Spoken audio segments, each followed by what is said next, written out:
एक बार एक व्यक्ति एक कोठे के ऊपर जाता है और कोठे के मालकिन से कहता है कि मुझे एक लड़की चाहिए, मुझे उसके साथ रूम शेयर करना है, यानी कि फिजिकल रिलेशन बनाना है।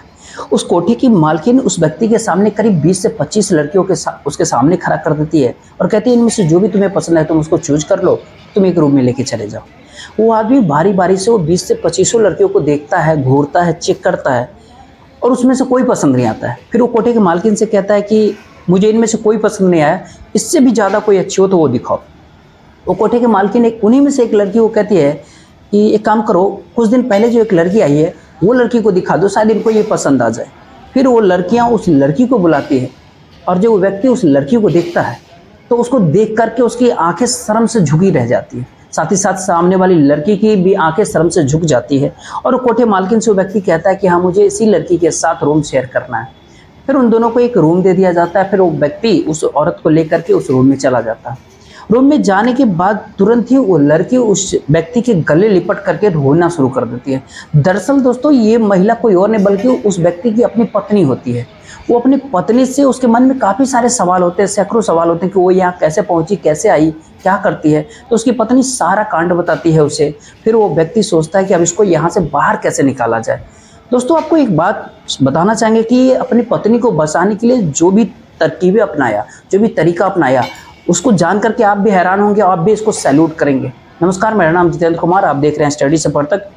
दोस्तों, जितने भी लोग वीडियो को देखते हैं, वीडियो को लाइक और चैनल को सब्सक्राइब जरूर करें और इस वीडियो को ज़्यादा से ज़्यादा शेयर करें ताकि हमारा हौसला बढ़ता रहे। दोस्तों, ये लड़का होता है बिहार का रहने वाला दीपक। वो चेन्नई की मल्टीनेशनल कंपनी में काम करता था। ये दीपक जब काम के सिलसिले में जब बिहार में ही रह रहा था तो उसको कंपनी जो है चेन्नई शिफ्ट कर देता है। उसको काम के लिए कंपनी चेन्नई भेजता है, करीब करीब 1 डेढ़ महीने के लिए। तब जो दीपक चेन्नई जाता है तो वहाँ पर वो काम कर रहा होता है। उस कंपनी में काम करते करते उसके मन में आता है कि मेरी अभी नई नई शादी हुई है, मुश्किल से कुछ 6-7 महीने हुए, क्यों नहीं अपनी पत्नी को, सुनीता को यहाँ बुला लूँ। फिर अपने पत्नी को कॉल करता है और कहता है तुम चेन्नई घूमना चाहोगे। फिर उसकी पत्नी सुनीता कहती है कि हाँ, मेरी तो बहुत इच्छा है तुम्हारे साथ घूमने की, या तुम मुझे बुला रहे हो अपने पास। तो दीपक कहता है कि हाँ, मैं एक काम करता हूँ, ट्रेन का रिजर्वेशन कर देता हूँ और तुम अगली दिन जो है सो तुम यहाँ बैठ करके चेन्नई आ जाना। अब वो ट्रेन का रिजर्वेशन कर देता है, टिकट सुनीता के पास भेज देता है।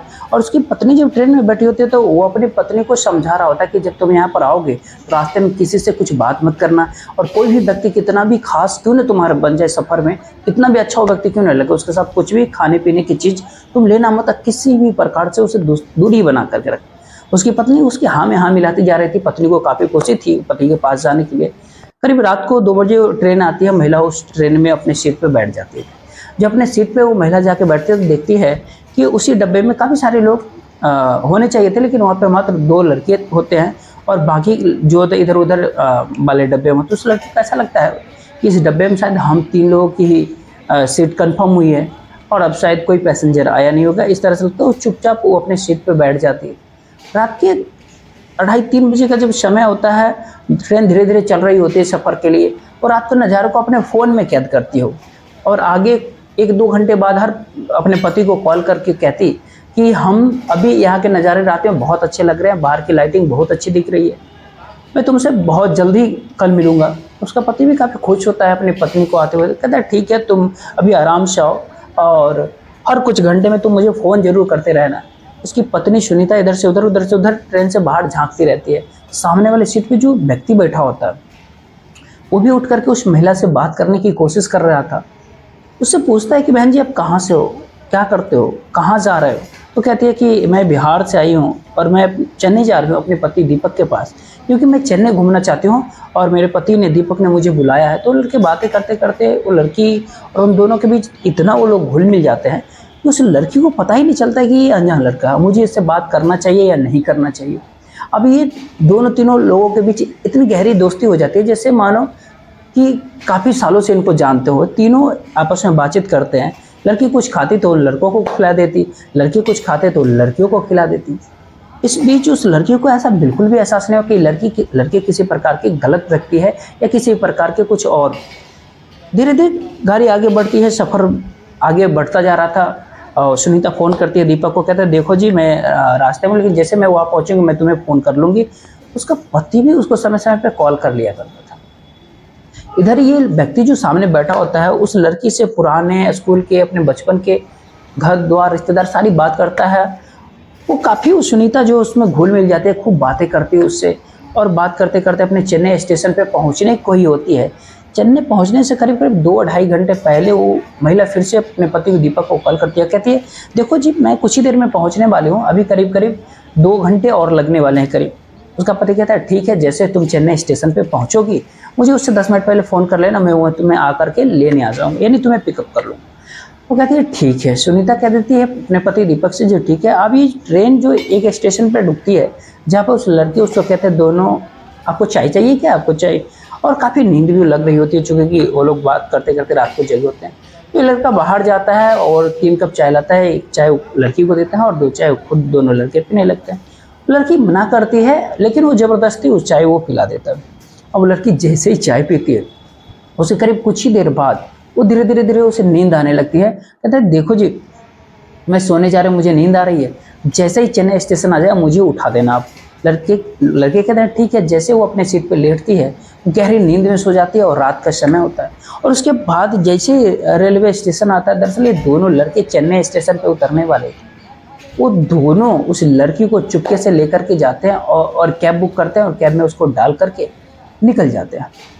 अब लड़की को जब रास्ते में होश आता है उसको ऐसा महसूस होता है कि वो किसी कार में बैठी हुई, किसी कैब में बैठी हुई है। वो देखती है कि वो दोनों लड़के भी इधर अगल बगल में बैठे हुए। अब उनसे पूछते हैं कि हम कहाँ जा रहे हैं, तुम लोग यहाँ क्या कर रहे हो, इस कार में कहाँ ले जा रहे हो। तो वो लड़के बताते हैं कि तुम चुपचाप बैठे रहो, तुम किडनैप हो चुके हो। लड़की जब चीखती चिल्लाती है तो उनमें से वो एक लड़का वो जोरदार उसको तमाचा मार देता है। कहता है अगर तुमने चीखना चिल्लाना बंद नहीं किया तो तुम्हारा जीवन खतरे में पड़ सकता है। लड़की चुपचाप शांत हो जाती है। साथ ही साथ उसके पति जो है चेन्नई रेलवे स्टेशन पे पहुंचता है और उसके पत्नी मिल नहीं पाती है, क्योंकि वो जो है वो लड़का जो है चेन्नई पहुंचने से पहले उस लड़की को पिछले स्टेशन से उतार लिया था। अब वो दोनों लड़के जो है उस लड़की को कार के माध्यम से चेन्नई के एक रेड लाइट एरिया में ले जाता है और उसको एक रेड लाइट एरिया में एक कोठे पे भेज देता है। कोठे के मालकिन उस लड़की को रख लेता है। कोठे के मालकिन उस लड़की को काफ़ी काम धंधे के लिए फोर्स करती है, लेकिन वो काफ़ी रोती बिलखती है लड़की। तो कोठे के मालकिन कहती है कि चलो रहने दो इसको, अभी थोड़ी नई नई है, ये अभी मानेगी नहीं। लेकिन उसका पति जो है वो रेलवे स्टेशन पे खूब ढूंढता है उसे, और जो नहीं मिलता है तो चेन्नई के पुलिस स्टेशन में जाके दीपक रिपोर्ट लिखवाता है। कहता है कि साहब मेरी पत्नी सुनीता बिहार से चल करके चेन्नई मेरे पास आ रहे थे, लेकिन वो यहाँ नहीं पहुँची, चेन्नई नहीं पहुँच पाई। अब वो आपको एक बात बताना चाहेंगे कि वहाँ पे काफ़ी वो तुरंत पुलिस वालों ने इस केस को अच्छे तरीके से इसकी छानबीन करना शुरू कर दिया। सबसे पहले बिहार से जिस रेल के अंदर वो बैठी थी, ट्रेन में बैठी थी, वहाँ का सीसीटीवी फुटेज वगैरह चेक किया तो वहाँ पे वो महिला सुनीता दिखाई पड़ती है। लेकिन जब ये ट्रेन ने चेन्नई जंक्शन पे जब ट्रेन रुकती है तो वहाँ का जब फुटेज देखती है तो ये लड़की वहाँ दिखती ही नहीं। तो पुलिस वालों को शक होता है। पुलिस ने तुरंत फौरन उसके पीछे का जब सीसीटीवी फुटेज पिछले जंक्शन का जब वो चेक करती है तो देखती है कि वहाँ वो लड़की किसी 2 व्यक्ति के द्वारा ले जाते हुए दिखाई पड़ता है। ऐसे करके वो तुरंत जो है फौरन एक्शन में आता है पुलिस प्रशासन और इस लड़की को तलाश जारी कर देता है। तो तभी उस लड़की से कोठे के मालकिन जो है वो काफ़ी उस पर दबाव बनाने लगती है सुनीता पे, और उस पर दबाव बनाती है कि तुम कितने दिन ऐसे रहोगे, तुमको आज न कल ये करना ही पड़ेगा। तब उसको कुल मिला करके दबाव दे करके उसको तैयार करवा देती है और कोठे पे जो बाकी जो लड़कियां होती है वो उसको तैयार कर देती है।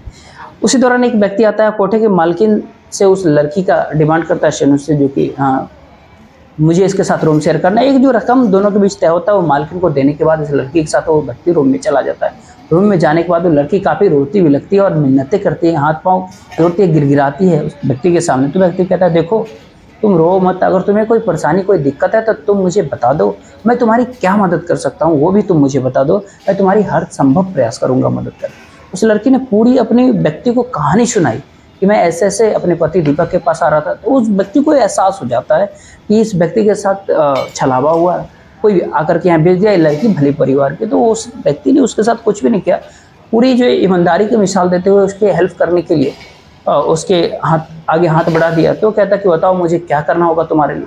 तो लड़की जो सुनीता होती है वो कहते हैं कि आप मुझे अपना फ़ोन दे दो, मैं अपने पति को फ़ोन कर देती हूँ।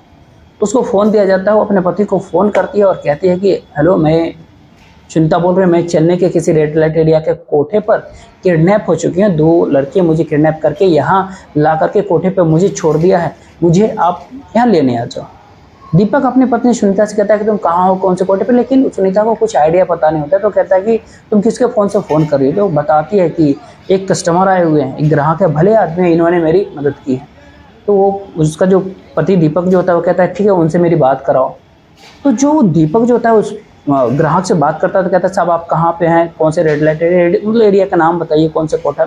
सारी इन्फॉर्मेशन, सारी लोकेशन उस दीपक को व्यक्ति शेयर कर देता है। अब वो दीपक जो है पुलिस स्टेशन पहुंच जाता है, ये लोकेशन लेके पुलिस से गुजारिश करता है कि साहब मेरी पत्नी को फ़ौरन बचाइए, मैं वरना मेरी इज्जत कहीं की नहीं रहेगी। अब उसको एक बात डर होता है कि अगर पुलिस ने वहाँ रेड मार दिया तो ऐसे में मेरी पत्नी की बदनामी हो जाएगी, ऐसे में मैं क्या करूँ।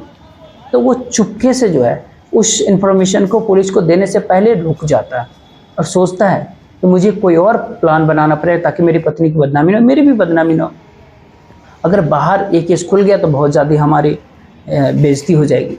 तो चुपके से जो है उसी रेड लाइट एरिया में पहुंचता है और उस कोठे मालकिन के पास जा कर के कहता है कि देखो, मुझे एक लड़की चाहिए, मुझे अपने जो उसके साथ रूम शेयर करना है, एक सुंदर लड़की के साथ। तो उसके सामने जो करीब 20-25 लड़कियों को जो कोठे मालकिन खड़ा करते हैं, कहते हैं इनमें से जो भी तुम्हें पसंद है तुम उसको चूज करके तुम रूम के भीतर ले जा सकते हो। वो सभी लड़कियों को देखता है, लेकिन उनमें से कोई भी उसे पसंद नहीं आता, क्योंकि वो अपनी बीवी की तलाश में आता है। वो कहता है मालकिन, कोठे मालकिन से कि इनमें से कोई पसंद नहीं, कुछ और है तो दिखाओ। तो कोठे की मालकिन कहती है, और उनमें से एक लड़की से कहती है कि जो नई लड़की आई है उसे लेकर के आओ, उसको सजा करके लाओ। वो उस लड़की को जब लाया जाता है, जो कि सुनीता उसी की पत्नी होती है उस व्यक्ति की, तो उसको देखते ही कहता है कि ये मुझे पसंद है, मैं इसके साथ ही रूम शेयर करूँगा। वो उसको जो रकम तय होता है दोनों में, वो देने के बाद उसको उस सुनीता को लेकर के रूम के अंदर जाता है और रूम के अंदर ले जा कर के जो है सो दोनों आपस में थोड़ा इमोशनल होते हैं, रोते भी लगते हैं। फ़ौरन पत्नी रोना धोना शुरू कर देती है। पत्नी को चुप कराता है दीपक सुनीता को और कहता है सुनीता तुम शांत हो जाए, मैंने तुमसे पहले ही कहा था कि ट्रेन के भीतर किसी से किसी बात नहीं करनी, कोई कुछ दे तो खाना पीना नहीं, क्योंकि ऐसा ही है समाज। अगर तुम चौकन्ने नहीं रहोगे तो इस तरह के केसेस होते रहते। खैर छोड़ो। पत्नी को पूछता है कि आप ये सब कैसे हुआ, तो सारा का सारा कहानी वो बताता है दीपक से, कैसे 2 लड़कों ने उसको चाय में नशे की दवा मिला करके बेहोश कर दिया और फिर जंक्शन पहुंचने से पहले उसे उतार लिया। उसका पति कहता है कोई बात नहीं, चलो मैं कुछ कोशिश करता हूँ। वो अपना फ़ोन निकालता है और उस रूम के भीतर से पुलिस स्टेशन में कॉल करता है और कहता है कि साहब, मैं वही व्यक्ति बोल रहा हूँ जो अपनी पत्नी की गुमशुदगी की रिपोर्ट दर्ज करवाया था। दरअसल मेरी पत्नी मिल चुकी है। वो 2 वैसी दरिंदर ने कोठे के ऊपर बेच दिया था। मैं उस कोठे पर हूँ और एक रूम के भीतर हूँ, अपनी पत्नी के साथ हूँ। कृपया करके आप यहाँ आइए, हमें यहाँ से हम दोनों को बचाइए, लेकिन आपसे एक अनुरोध है कि हमें किसी प्रकार से कोई प्रताड़ित न किया जाए, हमारी इज्जत का ध्यान रखा जाए, बाहर किसी को ये नहीं पता चले कि मेरी पत्नी इस तरह के धंधे में। आपको बहुत आराम से, बहुत सिक्योरिटी से हमारी इज्जत के साथ आप बचाना। तो चेन्नई पुलिस ने ये फ़ौरन ही एक्शन में आता है और कहता है चलो ठीक है, हम देखते हैं। पुलिस उस रेड लाइट एरिया में जाता है, उस कोठे पे छापा मारती है और उन सबको वहाँ से बाइज्जत बरी करवा दिया जाता है। उन दोनों को भी निकाल लेता है। जितनी और भी लड़कियाँ होती हैं, हर किसी के सामने कोई ना कोई समस्या होती है, मजबूरी रहती है, उन सबको वहाँ से आज़ाद करा दिया जाता है और कोठा को खाली करवा दिया जाता है। पुलिस स्टेशन में ले जा कर के जब बारी बारी से उन सारी महिलाओं से पूछताछ की जाती है, तो कई महिलाओं के ऐसी ऐसी मजबूरियाँ सामने निकल के आती है कि हर कोई सोचते रह जाता है कि ऐसे में वो व्यक्ति जो सुनीता को किडनैप करता है और सुनीता और दीपक को पुलिस वाले कहते हैं कि तुम आराम से जाओ, तुम्हारे बारे में कहीं कोई लीक नहीं किया जाएगा, उन दोनों को छोड़ दिया जाता है। फिर पुलिस इस केस की फाइल क्लोज नहीं करती, ये केस जारी ही रहता। अब खोजबीन की जाती है उन 2 व्यक्तियों की जो कि रेनू को पकड़ करके कोठे पे बेचने लाए थे, क्योंकि वो इस तरह की और भी हो सकता है कि कई बार इस तरह की घटनाएं करते हैं। तो कई सारे सीसीटीवी फुटेज को खंगाला जाता है, तो उसके बारे में पता चल जाता है और काफ़ी गहन तफ्तीश के बाद वो दोनों पकड़े जाते हैं और पता चलता है वो लोग जो है ऐसे ही ट्रेन में से महिलाओं को किडनैप करके, भोली वाली महिलाओं को किडनैप करके कोठे बाजार में, रेड लाइट एरिया में बेच दिया करते हैं। दोस्तों, ये कहानी सुनाने का उद्देश्य आपको परेशान करना नहीं था, ना ही दिल दुखाना था, बल्कि आपको